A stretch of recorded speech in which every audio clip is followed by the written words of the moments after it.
मीरपुर नाम के शहर में तेजस अपनी पत्नी नीरू के साथ रहता था। पति पत्नी दोनों ही नौकरी करते थे। एक दिन तेजस गांव अपनी माँ के पास फोन करता है। हेलो, प्रणाम माँ। जीते रहो माँ, तुम दादी बनने वाली हो हैं? अरे वाह, ठीक है बेटा, मैं कल ही आती हूँ। जब माँ जी शहर पहुंची तो बेटे बहू ने बहुत अच्छे से स्वागत किया। लीजिए माँ जी, चाय।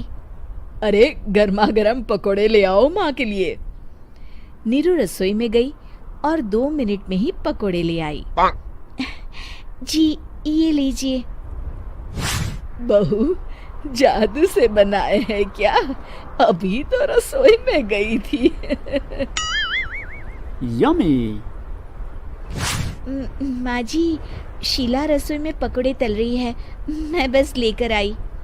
हे भगवान, मेरा धर्म भ्रष्ट कर दिया तूने। अब तो गंगा जल से शुद्धिकरण करना होगा। दूसरे दिन, माँ जी मैंने नाश्ता बना दिया है, ऑफिस जा रही हूँ। पर अभी तो घर का सारा काम पड़ा है।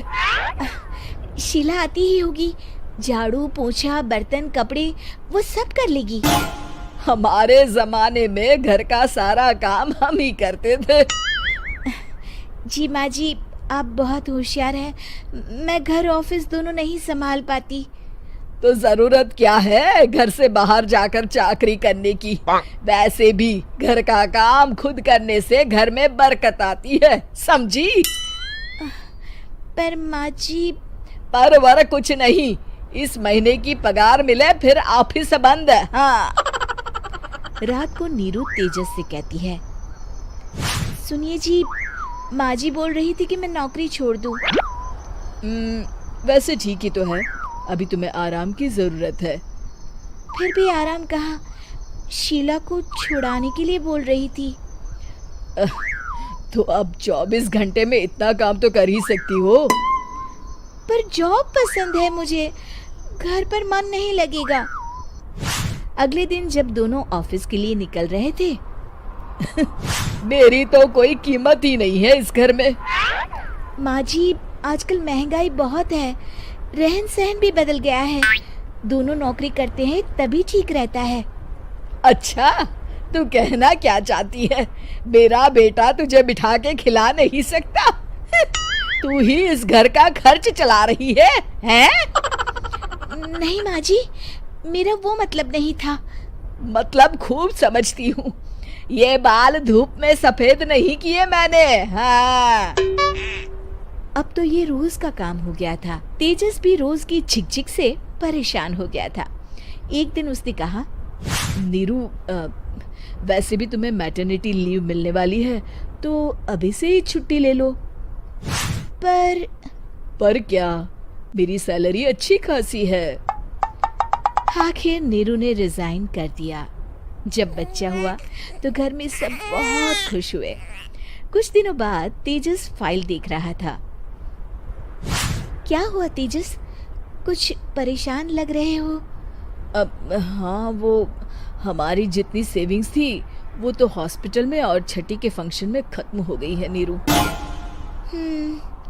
और अभी वैसे मंदी चल रही है तो मैं बोल रही थी कल मुन्ना को हेपेटाइटिस का टीका लगवाना है।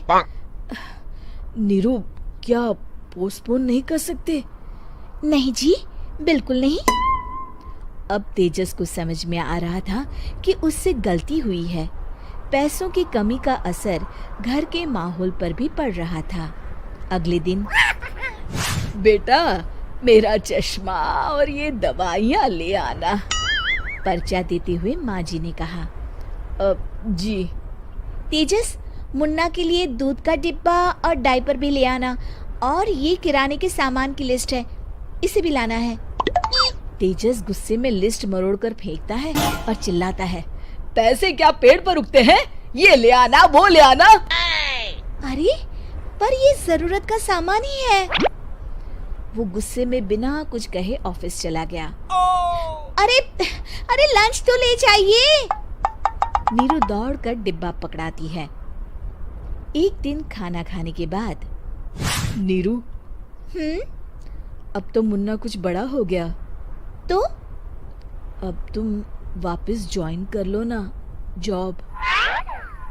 पर इस रिसेशन में जॉब मिलना बहुत मुश्किल है। ट्राई तो करो। फिर मुन्ना?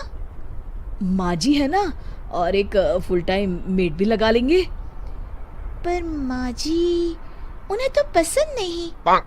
तभी माँ जी वहाँ आ जाती है और प्यार से नीरू के सर पर हाथ फेरते हुए बोलती है, अब मेरी समझ में आ गया बहू, पहले के और अब के समय में अंतर है।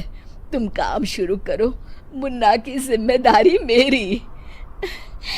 मेरी प्यारी माँ जी। ये कहकर नीरू उनके गले लग गई। शिक्षा, परिवर्तन संसार का नियम है, हमें भी समय के साथ चलना चाहिए। उम्मीद है कि आपको हमारी ये कहानी पसंद आई होगी। कृपया हमारे चैनल को सब्सक्राइब करें और सभी अपडेट्स के लिए बेल आइकन जरूर क्लिक करें। और हाँ, वीडियो लाइक और शेयर करना मत भूलिएगा। Bye bye.